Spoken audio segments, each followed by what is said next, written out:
Hello guys, welcome back to my YouTube channel Vasundhara 8876. ఈరోజు మా daddy వచ్చాడు కిచెన్లోకి. అయితే ఇప్పుడు గొడవ ఏంటంటే చూద్దాం రండి.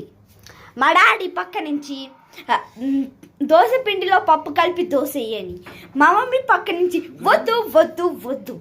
అయితే ఇప్పుడు మొత్తానికి ఏమవుతుందో చూద్దాం.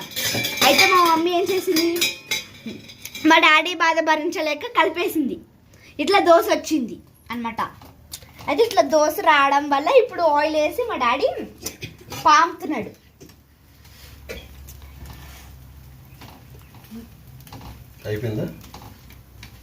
అయిపోయిందంట గైస్. అవలే గైస్, చూడండి చూడండి. పప్పు దోశ అంటారు.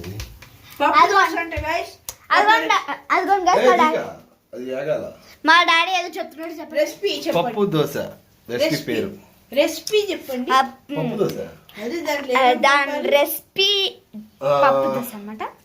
ఎల్లుల్లిపాయలు, ఎండుమిరపకాయలు, కరివేపాకు, జీలకర్ర, కొంచెం నూనె, ఇంగువ అన్నీ రెడీ చేసుకోవాలి. అంటే పప్పు ఫస్ట్ అయితే బాగా ఉడకాలి. ఉడకపోతే పప్పు దోశకి అసలు టేస్ట్ రాదు.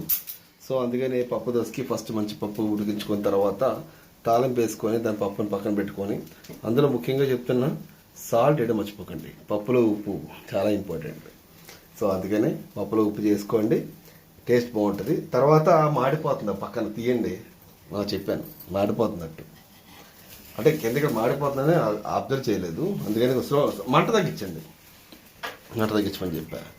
మళ్ళీ ఈ రెసిపీని మళ్ళీ మీకు ఇంకోసారి నేను ప్రత్యేకించి చేసి చూపిస్తా.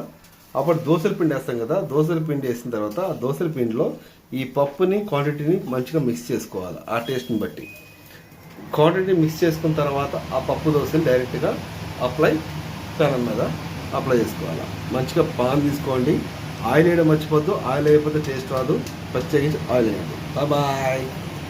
దీనికి పార్ట్ 2 కూడా ఉంటుంది గాయస్.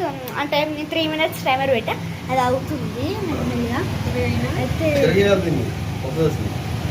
చూడండి చూడండి, వర్రే వా, ఫస్ట్ దోశ నాకే అండి.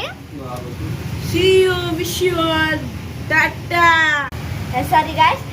ఏ బన్నీ రా, మన గాయస్ కి బాయ్ చెప్దాం. See you, tata, goodbye.